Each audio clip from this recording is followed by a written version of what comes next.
Assalamualaikum warahmatullahi wabarakatuh. Salam sejahtera Bapak Ibu semuanya, mahasiswa Fakultas Hukum UPN Veteran Jakarta. Pada pertemuan pada kali ini, yaitu saya akan membahas terkait perwalian, pengampuan, dan pendewasaan. Apa itu dengan perwalian? Yaitu perwalian adalah pengawasan terhadap anak yang di bawah umur, yang tak berada di bawah kekuasaan orang tua. Ini justru akan menjadi penting bagi bapak atau kedua orang tua kita untuk mengawasi anak yang masih di bawah umur. Ya, contohnya apabila anak-anak tersebut nonton YouTube ya, yang masih di bawah umur, dan nonton YouTube yang memang itu diatur atau dilarang. Nah, ini menjadi penting bagi bapak, ibu atau kedua orang tua kita untuk mengawasi anaknya. Anak yang di bawah perwalian yaitu anak sah yang kedua orang tuanya telah dicabut kekuasaannya sebagai orang tua. Kemudian anak sah yang orang tuanya telah bercerai. Kemudian ada anak yang lahir di luar perkawinan.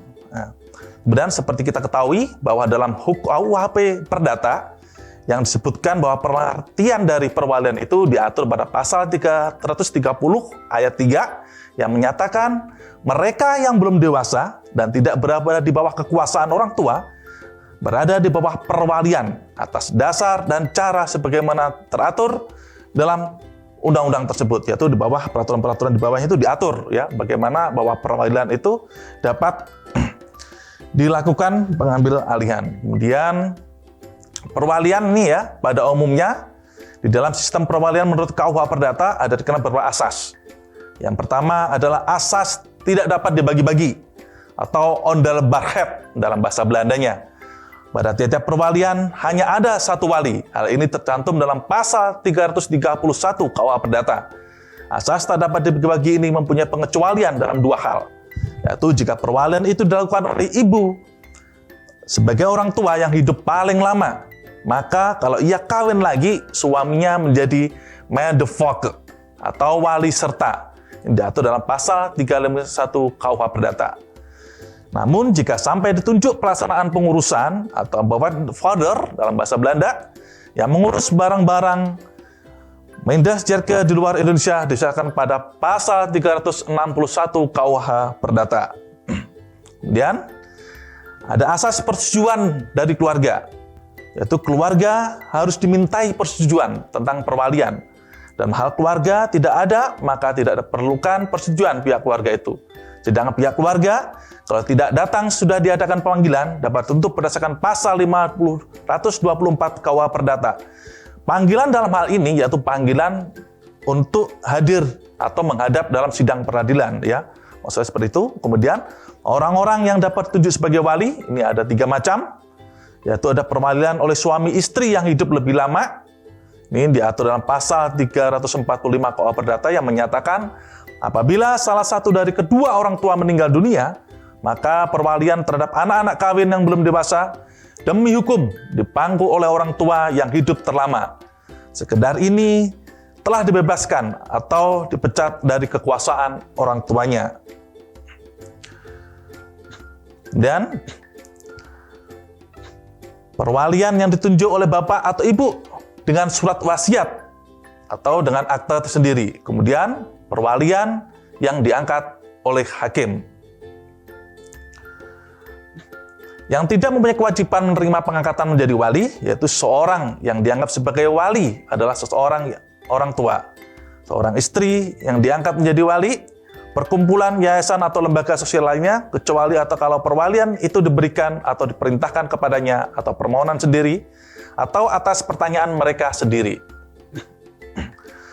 Kemudian yang dapat meminta pembebasan untuk diangkat menjadi wali, ini diatur dalam pasal 377 ayat 1 KUH Perdata yang menyebutkan mereka yang akan melakukan jabatan negara berada di luar Indonesia, anggota tentara, darat, dan laut dalam menunaikan tugasnya. Jadi seorang militer yang menjalankan tugasnya ya itu tidak dapat untuk diangkat sebagai wali. Mereka yang akan melakukan jabatan umum yang terus-menerus atau untuk satu waktu tentu harus di luar provinsi. Kemudian mereka yang telah berusia di atas 60 tahun. Kenapa demikian di atas 60 tahun itu tidak dapat diangkat sebagai wali ya, tentunya akan menjadi alasan-alasan ya, filosofi atau alasan hukum, yaitu salah satunya ya mungkin karena mendekatin dengan usia-usia tersebut rentan dengan meninggalnya. Makanya itulah salah satu menjadikan alasan ya bahwa usia 60 tahun itu tidak bisa menjadi diangkat sebagai wali. Kemudian mereka yang terganggu oleh suatu penyakit yang lama akan sembuh. Mereka yang tidak mempunyai hubungan keluarga saudara atau semenda dengan anak yang dimaksud. Padahal dalam daerah hukum tempat perwalian itu ditugaskan atau diperintahkan masih ada keluarga saudara atau semenda yang mampu menjalankan tugas perwalian itu. Menurut pasal 337 ayat 2 KUH Perdata dinyatakan bahwa si bapak dan si ibu tidak boleh meminta supaya dilepaskan dari perwalian anak-anak mereka karena salah satu alasan tersebut di atas. Menurut pasal 379 KUH Perdata disebutkan ada 5 golongan orang yang digolongkan atau tidak boleh menjadi wali. Yang pertama adalah mereka yang sakit ingatan. Dalam hal ini bisa gila atau akalnya kurang sehat ya. Kemudian mereka yang belum dewasa, di bawah umur. Dalam ini di bawah umur atau belum dewasa, di dalam KUH Perdata itu diatur umurnya 21 tahun, sedangkan di undang perkawinan itu adalah 18 tahun, jadi berbeda ya. Jadi tentunya akan mengikuti undang-undang KUH Perdata, yaitu 21 tahun. Kemudian ada mereka yang berada di bawah pengampuan, kemudian mereka yang telah dipecat atau dicabut dari kekuasaan orang tua atau perwalian atau penetapan pengadilan, para ketua, ketua pengganti, anggota, panitera, panitera pengganti, bendahara, juru buku, dan agen balai harta peninggalan kecuali terhadap anak-anak atau tiri mereka sendiri.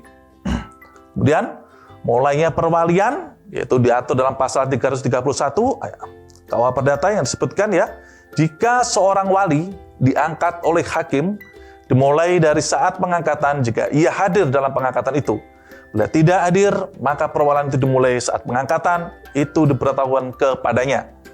Jika seorang wali diangkat oleh salah satu orang tua, dimulainya dari saat orang tua itu meninggal dunia dan sudah wali dinyatakan menerima pengangkatan tersebut. Jika seorang wali diangkat oleh seorang tua, dimulai dari saat orang tua itu meninggal dunia dan sudah wali dinyatakan menerima pengangkatan tersebut. Kemudian, berdasarkan pasal 362 KUH Perdata, maka setiap wali yang diangkat, kecuali dalam badan hukum harus mengangkat sumpah di muka balai harta peninggalan, yaitu pengawasan atas diri pupil atau orang yang menentukan perwalian. Dalam pasal 383 ayat 1 KUH Perdata, setiap wali harus menyelenggarakan pemeliharaan dan pendidikan terhadap pribadi si belum dewasa sesuai dengan harta kekayaannya dan ia harus mewakilinya dalam segala tindakan-tindakan. Artinya, wali bertanggung jawab atas semua tindakan anak yang menjadi perwaliannya. Ini tugas dan kewajiban dari wali ya, yaitu kewajiban memberitahukan kepada balai harta peninggalan, kewajiban mengadakan inventarisasi mengenai harta si anak yang diperwalikannya, kemudian kewajiban untuk mengadakan jaminan, kemudian kewajiban menentukan jumlah yang dapat digunakan tiap tahun oleh anak tersebut dan biaya pengurusan.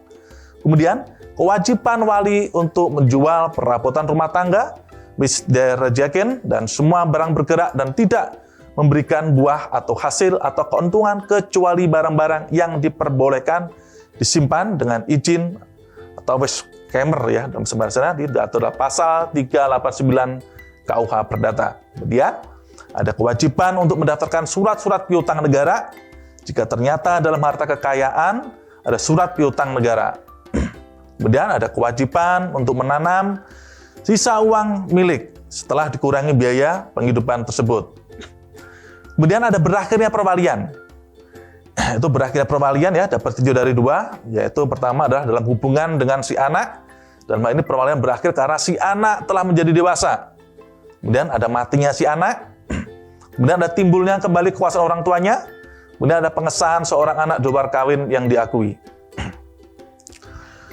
Menurut pasal 53 Undang-Undang Nomor 1 Tahun 1974, ya, berakhirnya perwalian, yaitu menyebutkan wali dapat dicabut dari kekuasaannya. Dalam hal-hal tersebut, pasal 49 Undang-Undang ini yaitu dalam hal wali sangat melalaikan kewajibannya terhadap anak perwalian. Wali berkelakuan buruk sebagai walinya. Artinya bahwa kekuasaan ini dapat dicabut, artinya dia harus memohonkan kepada negara, artinya memohon kepada pengadilan untuk perwalian orang tersebut untuk dicabut atas kekuasaan perwaliannya terhadap seorang anak.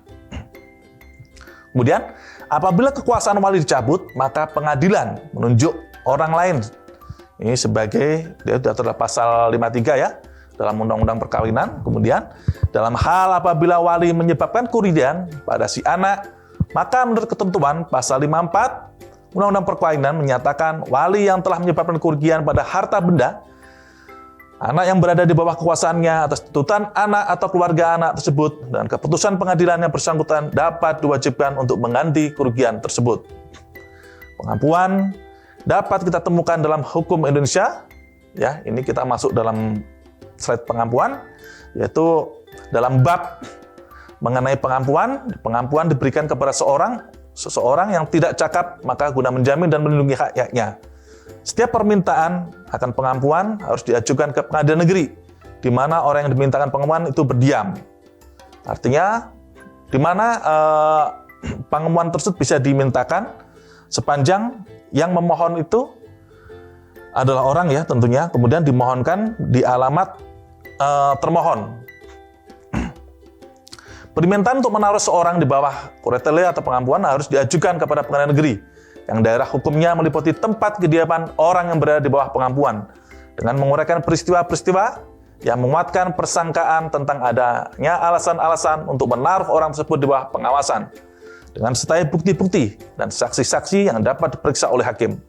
Pengadilan akan mendengar saksi-saksi ini, begitu pula anggota-anggota keluarga dari orang-orang yang dimintakan pengampuan itu, dan akhirnya orang itu sendiri akan diperiksa. Jika hakim menganggap perlu, ia berwenang untuk selama pemeriksaan berjalan, mengangkat seorang pengawas sementara guna mengurus kepentingan orang itu.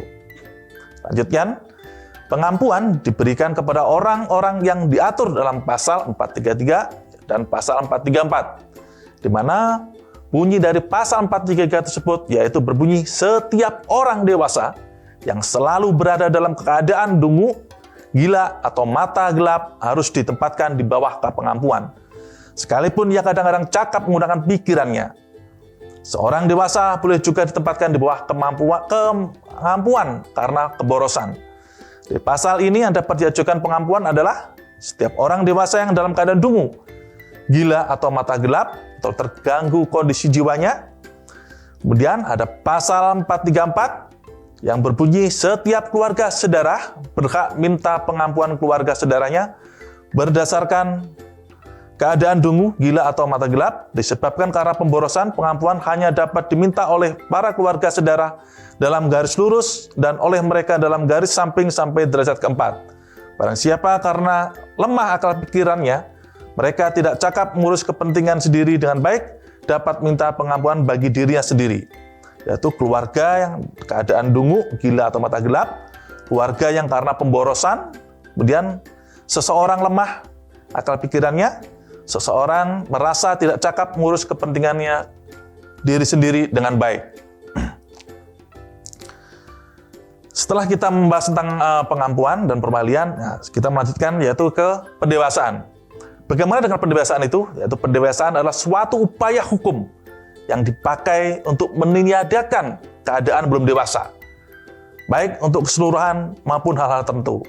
Pengaturan kedewasaan terdapat diatur dalam pasal 419 dan sampai dengan 432 KUH Perdata. Ini pendewasaan ada dua macam ya, ada pendewasaan yang sempurna, ada juga pendewasaan yang biasa. Pendewasaan sempurna, dengan pendewasaan ini orang yang belum cukup umur, lalu boleh dikatakan sama dengan orang tua yang sudah cukup umur. Pendewasaan ini diperoleh dengan surat pernyataan. Dalam bahasa lainnya yaitu venia actatis oleh Gubernur Jenderal setelah mendengarkan dan mendapat pertimbangan, atau Presiden setelah memperoleh pertimbangan dari Mahkamah Agung. Yang dapat mengajukan adalah orang tua yang sudah mencapai umur 20 tahun penuh. Dengan adanya pendewasaan sempurna ini, maka orang tersebut dianggap sama dengan orang dewasa dan cakap untuk melaksanakan semua perbuatan hukum. Selanjutnya, kemudian ada pendewasaan terbatas, ya. Bagaimana dengan pendewasaan terbatas itu? Yaitu pendewasaan Orang yang cukup umur hanya dalam hal-hal tertentu atau perbuatan-perbuatan tertentu saja sama dengan orang dewasa, sedang dia tetap di bawah umur. Permintaan pendewasaan terbatas ini bisa diajukan oleh orang yang sudah berumur 15 tahun. Pendewasaan terbatas diberikan oleh pengadilan atas permintaan orang yang belum dewasa dan hanya diberikan kalau orang tua atau wali tidak keberatan. Pendewasaan terbatas ini memberikan hak-hak tertentu seperti orang yang sudah dewasa dan dapat dicabut oleh pengadilan apabila ternyata disalahgunakan atau alasan yang kuat untuk disalahgunakan. Jadi, pendewasaan ini sangat penting bagi kepentingan dari orang tuanya. Kenapa? Karena pendewasaan ini apabila anaknya belum cukup umur, ya, ini biasanya dalam praktek di peradilan, apabila seorang ibu dia ingin menjual harta warisan dari suaminya ya yang sudah meninggal, yang pertama harus kalau anak itu masih di bawah umur, ya, anak itu di bawah umur, dia harus membutuhkan putusan dari pengadilan terkait perwalian. Nah, itu permohonan dari perwalian itu jadi penting. Kemudian bahwa pendewasaan ini dia harus ada memberikan kuasa kepada ibunya. Jadi ada kuasa ke orang tua untuk menjual barang tersebut, menjual dari harta warisan dari suaminya tersebut, dari ayah dari si anak tersebut. Ya, makanya di sini ada korelasinya ya, ada saling keterkaitan antara perwalian, pengampuan dengan pendewasaan. Jadi kalau pendewasaan ini terhadap anak, yaitu kalau memang anaknya itu belum dewasa untuk melakukan perbuatan hukum untuk menjual harta warisan dari si ayah, ini biasanya dia menguasakan kepada ibunya, memberikan kuasa kepada ibunya, meskipun di dalam undang-undang itu bahwa seorang ibu itu secara otomatis udah menjadi wali dari anaknya. Tetapi dalam praktek-praktek peradilan ini biasanya ada yang meminta bahwa si anak ini dia akan memintakan kuasa dari ibunya, kemudian kuasa untuk menjual harta tersebut. Nah, ini ditemukan dalam praktek peradilan ya. Makanya dalam pendewasaan ini terhadap anak ini menjadi penting. Kemudian pendewasaan anak ini beda-beda. Kalau pendewasaan anak dalam KUH Perdata itu kalau nggak salah itu 21 tahun ya. Sedangkan pendewasaan anak terhadap di Undang-Undang Perkawinan itu 18 tahun. Nah, dampak dari perbedaan pendewasaan ini di putusan pengadilan itu jadi berbeda-beda. Jadi kalau di putusan pengadilan itu kalau saya baca-baca itu banyak banget bahwa pendewasaan ini berbeda-beda. Sehingga penerapan di putusan pengadilan juga kontradiktif, yang satu 18 tahun, yang satu 12 tahun. Ya inilah hukum di Indonesia.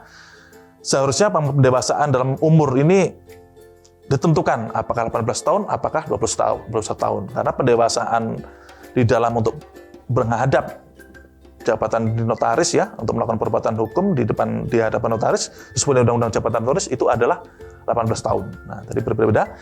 Jadi demikian dari materi dari saya ya terkait pertemuan kedua terkait pendewasaan, perwalian dan pengampuan dari hukum keluarga. Demikian dari saya ucapkan terima kasih. Wassalamualaikum warahmatullahi wabarakatuh.